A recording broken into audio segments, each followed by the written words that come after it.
हम कोई और नहीं बल्कि आपके बीच का पत्रकार और प्रवक्ता आचार्य प्रमोद चौबे हैं।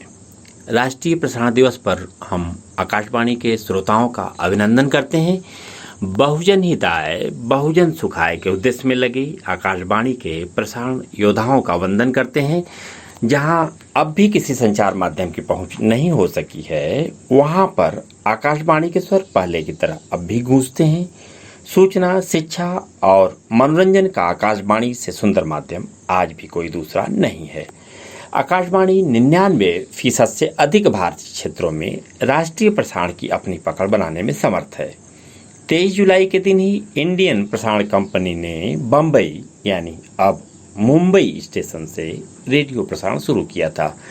पहला कार्यक्रम 1923 में मुंबई के रेडियो क्लब ने प्रसारित किया। इसके बाद 1927 में मुंबई और कोलकाता में निजी स्वामित्व वाले 2 ट्रांसमीटरों से प्रसारण सेवा की शुरुआत हुई।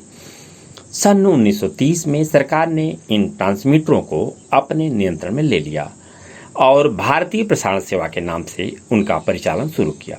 1936 में इसका नाम बदलकर ऑल इंडिया रेडियो कर दिया और 1957 में आकाशवाणी के नाम से पुकारा जाने लगा।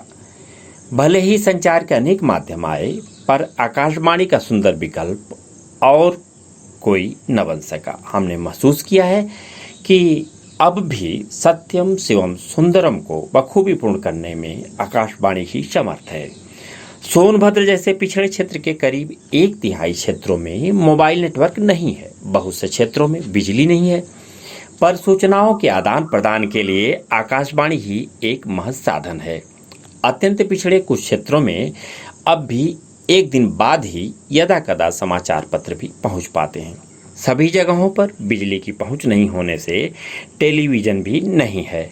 जंगलों, पहाड़ों और विविध प्राकृतिक छटाओं से भरे पड़े सोनभद्र के अधिकांश क्षेत्रों में सूचना, शिक्षा और मनोरंजन का महज एक माध्यम आकाशवाणी है। हमने महसूस किया है कि आकाशवाणी की उपयोगिता कभी कम नहीं हुई थी, न कम हुई है और न ही भविष्य में कम होगी। रेडियो ही सहज माध्यम है जो विद्यार्थी, किसान, व्यापारी, चालक, नौकरी पेशा वाले सभी को सुलभ है। कुछ वर्ष पूर्व तक वधु पक्ष से वर पक्ष को उपहार में रेडियो, घड़ी और साइकिल मिलना गर्व का विषय रहा है। अब तो रेडियो का कार्य मोबाइल सेट से भी हो जा रहा है। भले ही नेटवर्क न पकड़े, पर मजे से दूरवर्ती क्षेत्रों में रेडियो बजता मिल जाएगा। गाड़ियों में रेडियो को बचना आम बात है। सूचनाओं को सुदूर क्षेत्रों तक पहुंचाने में समर्थ रेडियो जनता को जागरूक करने में अत्यंत प्रभावी है। सुदूर क्षेत्रों के मनोरंजन में आकाशवाणी अन्य माध्यमों से ज़्यादा कारगर है। इससे हमने बखूबी महसूस किया है। इतना ही नहीं, विभिन्न कारणों से आक्रोशित युवाओं को राष्ट्र की मुख्य धारा से जोड़ने में आकाशवाणी पूर्ण समर्थ है। सरकार की विविध योजनाओं, किसानों और ग्रामीणों की विभिन्न समस्याओं का निदान आकाशवाणी से किया जा रहा है। सुदूर तक सहज सरल तरीके से सूचनाओं को पहुंचाने में समर्थ आकाशवाणी के विविध पक्षों में विस्तार की जरूरत है। आकाशवाणी की संपूर्ण सेवाएं पूरे भारत में 24 घंटे की होनी चाहिए। अपनी विश्वसनीयता के लिए ख्याति लब्ध रेडियो की सेवाओं से महज लाभ ही लाभ है। कोविड-19 कोरोना के वैश्विक महामारी से निजात में रेडियो की भूमिका बहुत बढ़ गई है। जहां जानकारी ही बचाव है, वहां आकाशवाणी ने लोगों को 2 गज की दूरी, साफ सफाई, मास्क लगाने जैसे विविध उपायों को जन जन तक पहुंचाने में भागीरथी प्रयास किया है। रेडियो ने स्तुत्य व वंदनीय कार्य किया है। आकाशवाणी की महत्ता को समझते हुए देश के यशस्वी प्रधानमंत्री नरेंद्र मोदी जी ने हर महीने मन की बात रेडियो से की है। रेडियो की सुमधुर आवाज संग समाज का हर श्रोता अपने कार्य को पूर्ण करने में समर्थ है, जबकि गैर रेडियो या अन्य माध्यमों से व्यक्ति के कार्य प्रभावित होते हैं। दिव्यांग न होते भी दिव्यांग की भूमिका में हो जाते हैं। आकाशवाणी को नित नए विविध आयामों से जोड़ने के लिए सरकार को सदैव संवेदनशील बने रहने की जरूरत है। सूचना, शिक्षा और मनोरंजन के सुंदर संगम आकाशवाणी के सुधी श्रोताओं को हम नमन करते हैं। राष्ट्रीय प्रसारण दिवस पर हम रेडियो प्रसारण के सभी योद्धाओं को बहुत बहुत बधाई देते हैं। बहुजन हिताय बहुजन सुखाय के ध्येय वाक्य से बात हम पूर्ण करते हैं। जय Hind. On this National Broadcasting Day, myself, Aditya Narayan Ojha, heartily greets to the listeners of Akashvani. I salute the broadcasting warriors who are regularly working with the motive of for the happiness of the many, for the welfare of the many. For there, where other communication medium hasn't reached, the voice of Akashvani can be heard as before it was. There are no other communication medium better than Akashvani for the telecast of important information, studies, and entertainment. Akashvani has been able to hold more than 99% of India's area for the national telecast. Mumbai radio station started the national telecast on the date of 23rd of July. The first event was transmitted by the Radio Club of Mumbai in the year 1923. After that, two transmitters of personal possession were used for broadcasting in Mumbai and Kolkata.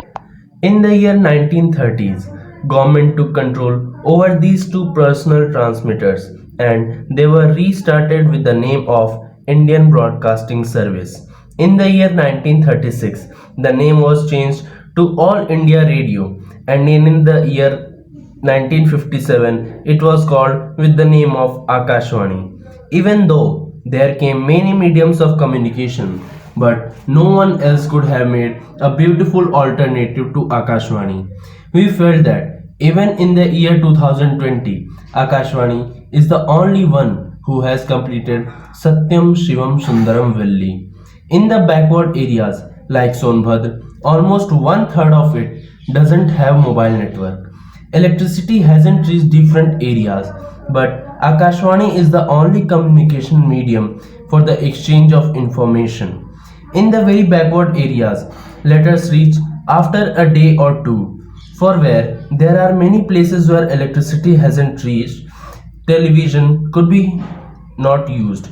In the maximum areas of Sonbhadra, where there are only jungles, valleys and areas of different environment, Akashvani serves the only communication medium for information, education and entertainment.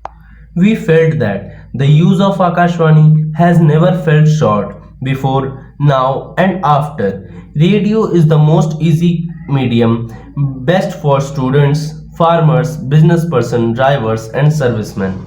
Some years ago, getting radio, watch or bicycle from the bright side made the other side feel proud. Nowadays, radio work is also done with mobile phones. Even if the network doesn't catch, but radio can be heard in the remote areas. Radio is commonly heard in the vehicles. To bring information to remote areas, radio is extremely effective in making the public aware. In the remote areas, Akashvani is more effective than any other communication means. We feel it well. Not only this, but Akashvani has joined the main body of youth that has been angry due to various reasons. Akashvani has solved different problems of farmers, villagers and has helped spread different government plans. Far away spreading information in the easiest way possible, different sides of Akashvani needs to be expanded. There should be full service of 24 hours of Akashvani. There are only gains and gains from this reliable known radio service. Radio service has increased in the present time during the pandemic of COVID-19 because the people need to be aware of different steps to be taken by them. Where information is the only rescue, Akashvani has spread the various steps to be taken by people, like communication between two people should be done at least 2 meters away from each other, wearing mask, various steps of cleanliness.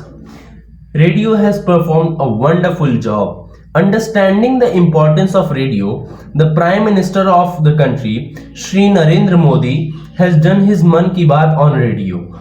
People work undisturbed hearing the relaxing voice of radio, whereas in other communication means people get disturbed.